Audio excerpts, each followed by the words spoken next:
Bagi kami, keputusan yang akan dikeluarkan oleh KPU ini sangat bias yang mensinyalir adanya manipulasi. Nampaknya atas perintah kekuasaan politik yang besar, Partai Umat di-single out sehingga Partai Umat tidak bisa mengikuti pemilu 2024. Urusannya KPU itu, tapi yang dituduh-tuduh karena tidak lolos langsung tunjuk-tunjuk.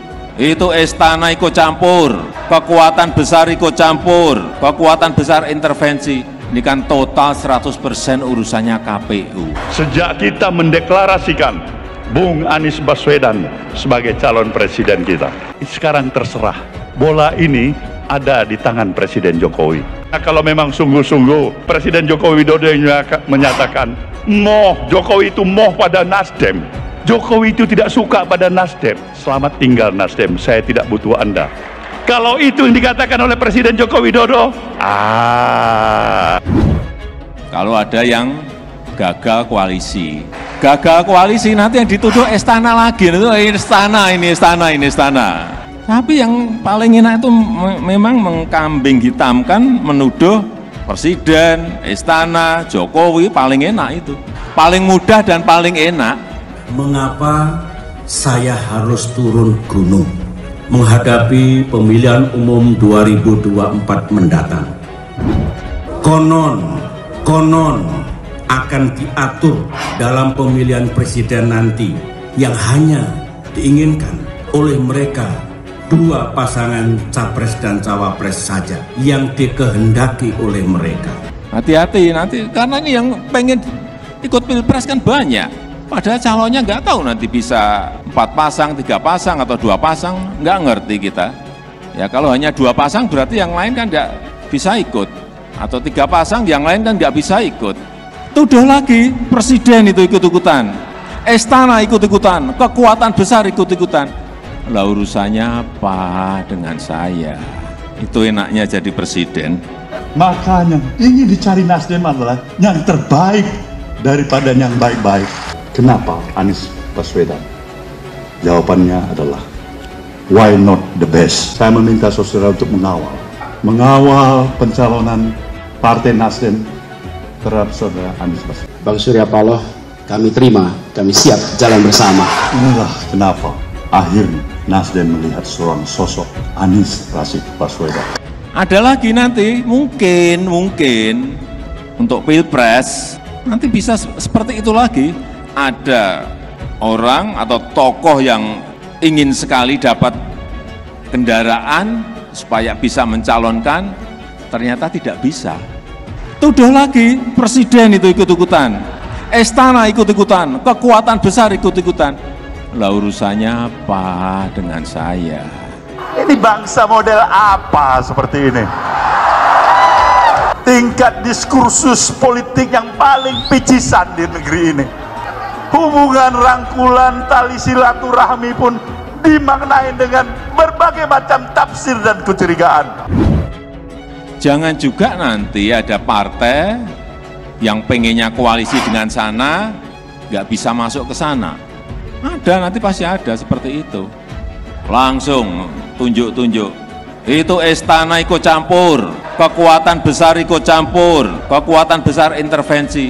Jadi memang repot kita yang duduk di istana ini. Kelihatan nggak ada benernya terus. Orang gampang curiga ke sana, orang nuduh paling gampang ya ke istana. Presiden Joko Widodo atau Jokowi menyebut bahwa mengkambing hitamkan istana merupakan perkara paling enak untuk dilakukan. Hal tersebut disampaikan Jokowi merespons tudingan istana ikut bermain sehingga ada partai yang dinyatakan tidak memenuhi syarat menjadi peserta pemilu 2024. Paling enak itu memang mengkambing hitamkan, menuduh presiden, istana, Jokowi, paling enak itu. Paling mudah dan paling enak, ujar Jokowi yang memberi sambutan pada perayaan hari ulang tahun ke-16 Partai Hanura di Jakarta pada Rabu 21 Desember 2022. Presiden menegaskan urusan lolos dan tidaknya peserta pemilu 2024 merupakan tanggung jawab KPU. Namun menjadi repot karena ada pihak yang menyeret-nyeret istana di balik keputusan KPU. Itu kan sebetulnya keputusan KPU, tetapi ada yang dituduh-tuduh karena tidak lolos langsung tunjuk-tunjuk. Itu istana ikut campur, kekuatan besar ikut campur, kekuatan besar intervensi, katanya. Saya itu nggak ngerti apa-apa masalah ini. Ini kan total 100% urusannya KPU. KPU itu independen, jadi tidak bisa yang namanya ikut-ikutan, mengintervensi. Nggak ada, ucapnya. Dengan nada bercanda, Presiden Jokowi bahkan menyebut malah khawatir bila nanti ada partai yang gagal koalisi juga akan menuduh istana. Gagal koalisi nanti yang dituduh istana lagi. Ini istana ini, istana. Padahal saya itu tidak mengerti koalisi antar partai, antar ketua partai yang ketemu, katanya. Tuduhan juga mungkin akan kembali dilakukan bila ada tokoh yang tidak bisa maju sebagai kandidat presiden. Mungkin untuk Pilpres bisa seperti itu lagi. Ada orang atau tokoh yang ingin sekali dapat kendaraan supaya bisa mencalonkan, ternyata tidak bisa. Tuduh lagi presiden ikut-ikutan, istana ikut-ikutan, kekuatan besar ikut-ikutan, kata Jokowi. Urusannya apa dengan saya? Hati-hati, karena ini yang ingin ikut Pilpres kan banyak, padahal calonnya tidak tahu. Bisa 4 pasang, 3 pasang, atau 2 pasang. Enggak ngerti saya, katanya. Presiden lantas mengajak semua pihak berpikir dengan akal sehat. Apakah semudah itu partai atau peserta Pilpres bisa digagalkan? Kan tidak. Partai itu orang-orang pintar semua. Masa gampang sekali dibegitukan? Kan tidak mungkin, kata Presiden Jokowi.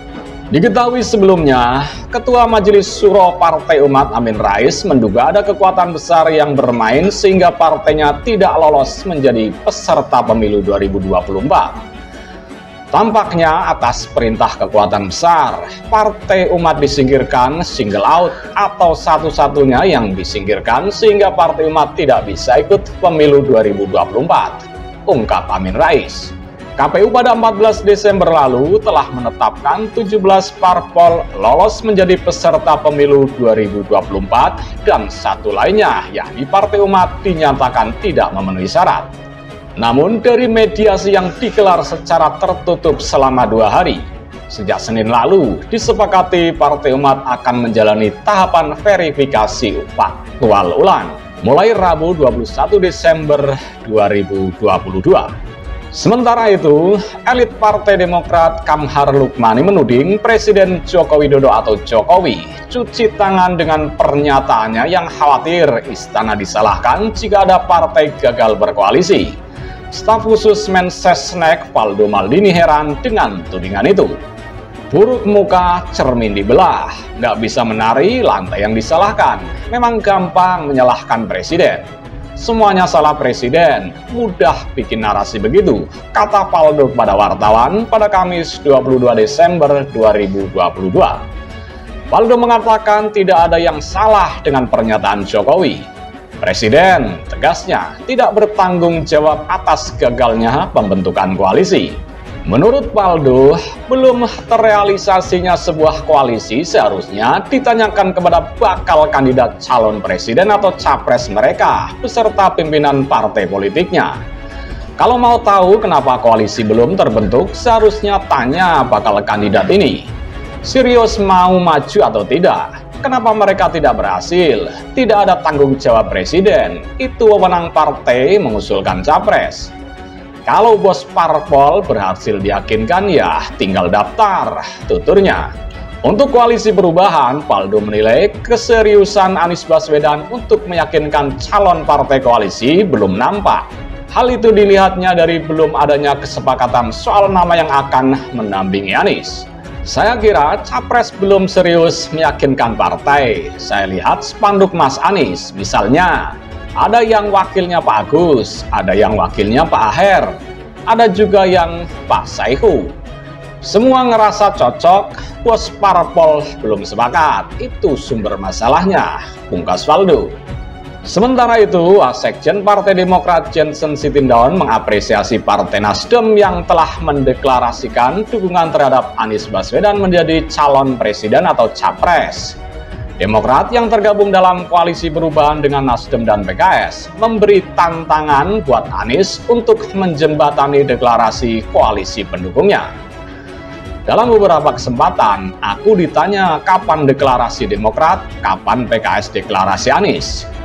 Aku katakan tanya Mas Aniesnya, karena calon presidennya itu beliau yang harus buat jembatan ini ke Demokratnya, ke PKS-nya, kata Janssen. Janssen tak menampik jika masih ada masalah yang belum deal antara tiga partai dalam koalisi perubahan. Oleh sebab itu, Demokrat belum juga mendeklarasikan secara langsung dukungan terhadap Anies. Kalau kemudian misalnya di belakang layar itu tidak bisa terkatakan itu ada satu atau dua problem begitu, dialah Anies Baswedan yang jadi jembatan untuk itu. Jadi ini ajang latihan juga untuk Mas Anies sebagai calon presiden. Syukur-syukur jadi presiden Republik Indonesia ke depan, begitu. Gimana caranya? Nah, membuat tiga partai ini tadi ya segera mendeklarasikan Mas Anies, ucapnya.